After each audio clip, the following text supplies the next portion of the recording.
Big breaking news చూస్తున్నాం. Maharashtra deputy CM Ajit Pawar ప్రయాణిస్తున్న విమానం ప్రమాదానికి గురైంది. బారామతిలో ల్యాండ్ అవుతున్న సమయంలో విమానం కూలిపోయింది. విమానం కూలిన వెంటనే పెద్ద ఎత్తున మంటలు చెలరేగాయి. బారామతిలో సభకు హాజరయ్యేందుకు వెళ్తుండగా ఈ ప్రమాదం సంభవించింది. ఈ ఘటనకు సంబంధించి పూర్తి సమాచారం తెలియాల్సి ఉంది.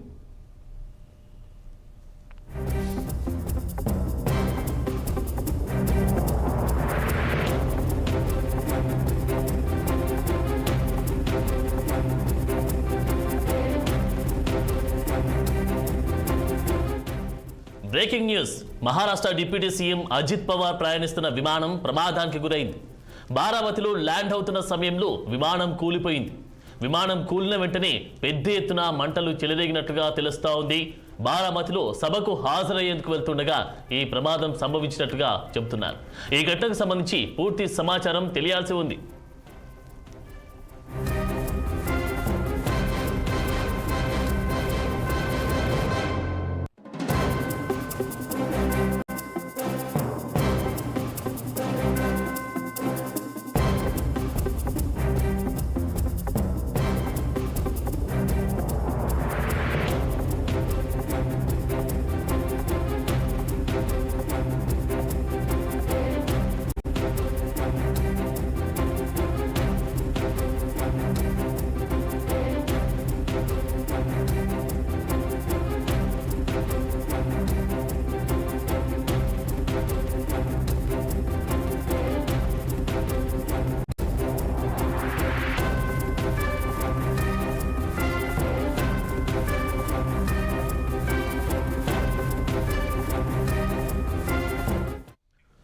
మహారాష్ట్ర డిప్యూటీ సీఎం అజిత్ పవార్ ప్రయాణిస్తున్న విమానం ప్రమాదానికి గురైంది.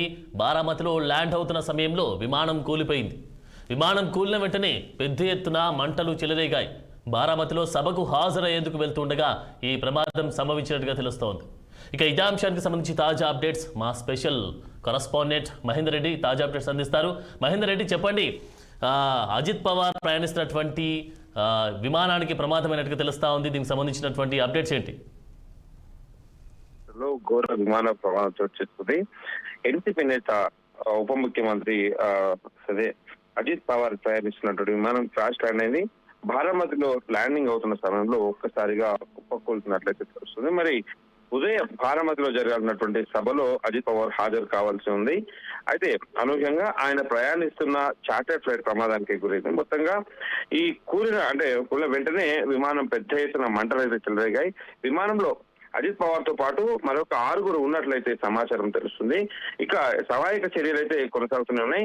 మరి వాళ్ళ క్షేమ సమాచారాలపైన అధికారికంగా ఇక ఎలాంటి ప్రకటన అయితే వెలువడలేదు. మరి అజిత్ పవార్ మహారాష్ట్రలో ప్రముఖ రాజకీయ నాయకుడు. ఆయన నేషనలిస్ట్ కాంగ్రెస్ పార్టీ నేతగా అనేక సార్లు రాష్ట్రానికి ఉప ముఖ్యమంత్రిగా కూడా పనిచేశారు. మరి ప్రస్తుతం ఆయన మహారాష్ట్ర డిప్యూటీ సీఎం గా ఆర్థిక ప్రణాళిక, క్రీడలు, మైనార్టీ అభివృద్ధి వంటి శాఖలు అయితే నిర్వహిస్తున్నారు. ఇంకా మొత్తం 6 అయితే ఈ ఫ్లైట్ లో ప్రయాణిస్తున్నారు. మరి దీంట్లో ఒకసారిగా మంటలు చెలరేగాయి. ఇంకా ఎంతమంది ఇంజూర్ అయ్యి, ఎంతమంది ప్రాణాలు దీంట్లో కోల్పోయారు, ఇంకా ఇలాంటి విషయాలపైన ఇంకా అధికారికంగా అయితే ఎలాంటి సమాచారం అయితే రాలేదు. మరి దుర్ఘటనకు సంబంధించి మరిన్ని వివరాలు అయితే తెలియాల్సి ఉంది. మరి సంఘటన స్థలం నుంచి పెద్ద ఎత్తున పొగ రావడానికి చూసిన స్థానికులు అయితే ప్రత్యక్ష సాక్షులుగా అయితే చెప్తున్నారు. మరి కాసేపట్లో అధికారికంగా ప్రమాదానికి కారణం, అలాగే ప్రమాదంలో ఇంకా 6 ఇంకెంతమంది ఉన్నారు, ఎంతమంది ప్రాణాలు కోల్పోయారు, ఎంతమంది గాయాలతో బయటపడ్డారు, ఇవన్నీ విషయాలు ఇంకా అధికారికంగా తెలియాల్సింది. మహేందర్ రెడ్డి, మనం మన 6 టీవీ స్క్రీన్ మీద చూస్తూ ఉన్నాం.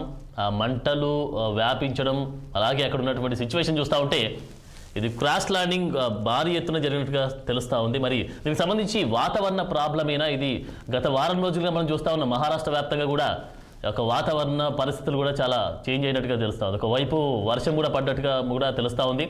దీనికి సంబంధించి వాతావరణ సమస్య అనేది కారణం ఖచ్చితంగా అది వాతావరణ సమస్య అని చెప్పారు. ఎందుకంటే విమానం క్రాష్ అయింది. ఎందుకంటే ఇది ఒక ఎమర్జెన్సీ ల్యాండింగ్ తీసుకున్నట్టు పైలట్ ఇప్పటికే అక్కడ వాతావరణాన్ని గ్రహించి అప్పటికే ఏటీసీకి కూడా సమాచారం అందజేసి ఎమర్జెన్సీ ల్యాండింగ్ చేస్తున్న సమయంలో ఈ విమానం కుప్పకూలినట్టుగా కూడా ప్రత్యక్షంగా అయితే కనిపిస్తుంది. మరి అటువంటి వాతావరణం కూడా విమానం ఇంకా పైకి సహకరించలేదు అని మాత్రం చెప్పుకోవచ్చు. ఉదయం కూడా వాతావరణం అనుకూలంగా లేదు, పొగమంచు కురుస్తున్నట్టు.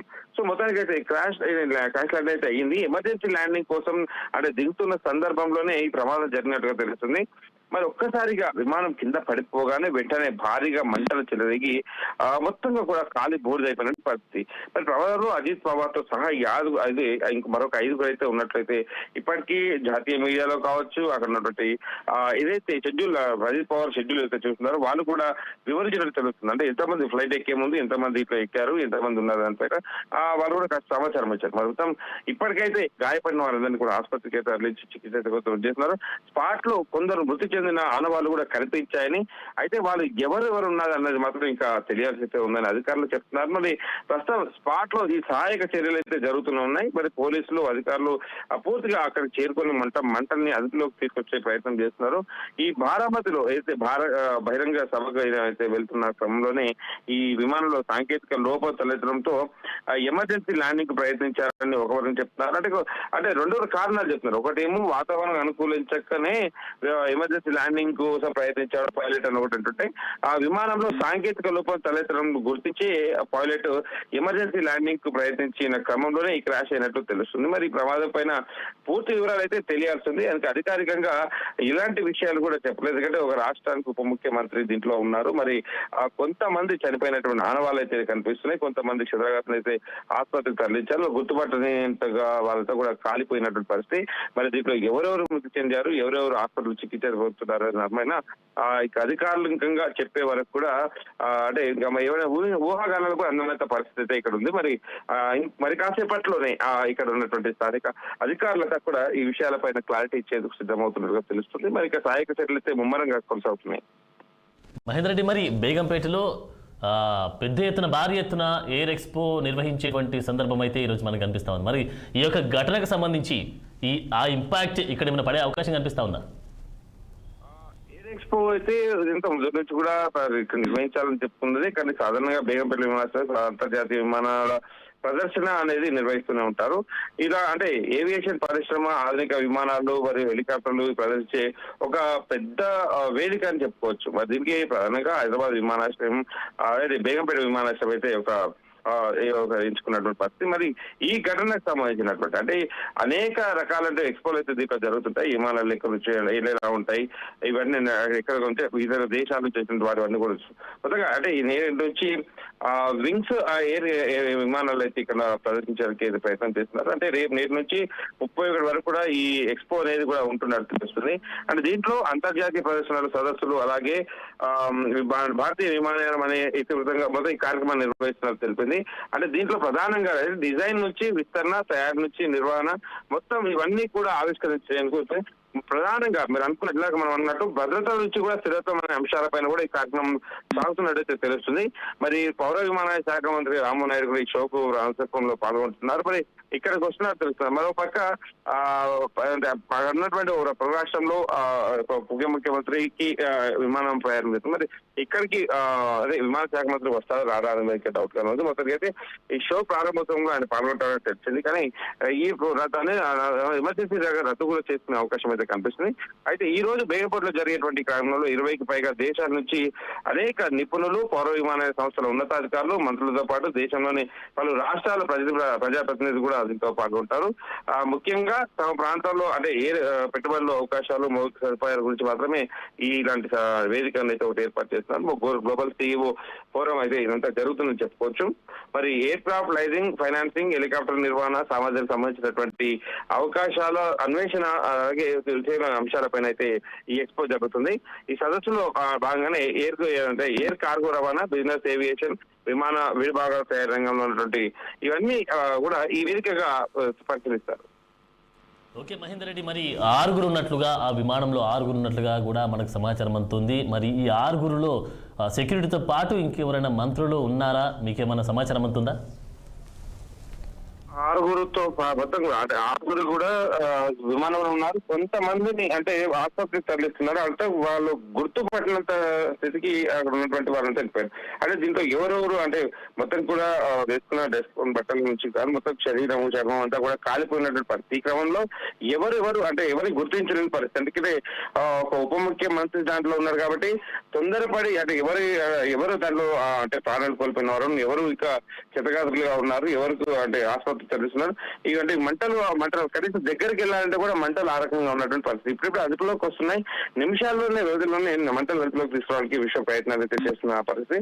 మరి డిప్యూటీ సీఎం ప్రయాణిస్తున్న విమానంలో ఎంతమంది 5 అయితే చనిపోయినట్టు అంటే కొన్ని మీడియా కూడా చెప్తున్నాయి. కానీ అధికారికంగా ఇక్కడ కూడా తెలియని పరిస్థితి. మరి దీంట్లో ఉప ముఖ్యమంత్రి పరిస్థితి ఎలా ఉంది, మరి ఆయన క్షేమంగానే ఉన్నారా, అంటే ఆసుపత్రిలో చికిత్స పొందేందుకు వెళ్ళారా, లేకపోతే ఇంకా ఏం జరిగింది అనే దానిపైన అయితే వివరాలు తెలియాల్సింది. మరి కొంతమంది అంటే 5 చనిపోయినట్టుగా కూడా జాతీయ మీడియా కొంత పేర్కొంది. మరి గాయపడిన వాళ్ళు కొంత 2 చికిత్స చేసినట్టు, అలాగే స్పాట్ లో కొందరు మృతి చెందిన ఆనవాళ్ళు కనిపించాయన్నట్టుగా తెలుస్తుంది. మరి వాళ్ళు ఎవరు అన్నది మాత్రం తెలియాల్సి ఉందని అధికారులు అయితే వెల్లడించారు. మరి ప్రస్తుతం స్పాట్ లో సహాయక చర్యలు అయితే కొనసాగుతున్నాయి.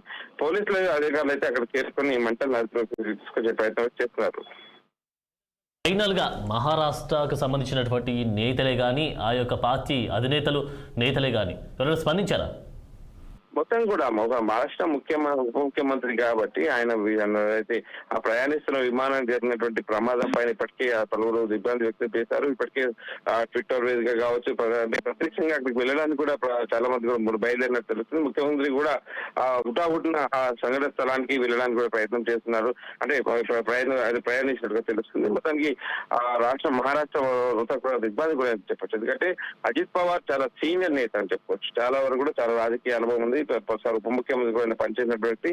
ఆ రాజకీయాల్లో ఒక కింగ్ మేకర్ గా కూడా ఆయన పనిచేసినటువంటి విషయాలు కూడా ఉన్నాయి. మరి అలాంటిది ఒక్కసారిగా ఈ జరగడం అనేది మాత్రం చాలా వరకు కూడా అందరూ ఇబ్బంది వ్యక్తం చేస్తున్నారు. ఆయన ఈ విమానం ఎక్కడానికి కూడా కారణం బారామతిలో ఉన్నటువంటి ఒక భారీ మీటింగ్ కూడా ఏర్పాటు చేస్తారు. ఆ మీటింగ్ లో పాల్గొనడానికి వెళ్తున్నారు. అంటే ఆ మీటింగ్ కి మరి కాసేపట్లో తమ ప్రియతమ నేత వస్తారు అని అందరూ భావించినప్పటికీ ఇలాంటి ఘటన ఒకటి చోటు చేసుకోవడం ఉన్నటువంటి అక్కడ ఆ నిర్వాహకులతో పాటు కార్యకర్తలు కావచ్చు, ఆయన అభిమానులు కావచ్చు, మొత్తం మహారాష్ట్ర కూడా ఒక్కసారిగా ఉలిక్కి పడిందని చెప్పొచ్చు ఈ ఘటనతో. మొత్తానికి దీంట్లో ఎంతమందికి ఐదుగురు అయితే ప్రాణాలు కోల్పోయారని తెలుస్తుంది. దాంట్లో మరి విమానంలో ఉన్నది 6 అయితే 5 చనిపోయారని తెలుస్తుంది. మరి 5 ఎవరు, మిగిలిన ఆ వ్యక్తి ఎవరు అనేది మాత్రం ఇంకా స్పష్టత రాలేదు. మరి అజిత్ పవార్ పరిస్థితి పైన అయితే ఇంకా స్పష్టత అయితే రాలేదనే చెప్పొచ్చు. మరి అధికారులు చెప్పేవారు కూడా ఎలాంటివి ధృవీకరించడానికి అవకాశం లేనట్టుగా కూడా పరిస్థితి నెలకొన్న పరిస్థితి. Thank you Mahender Reddy.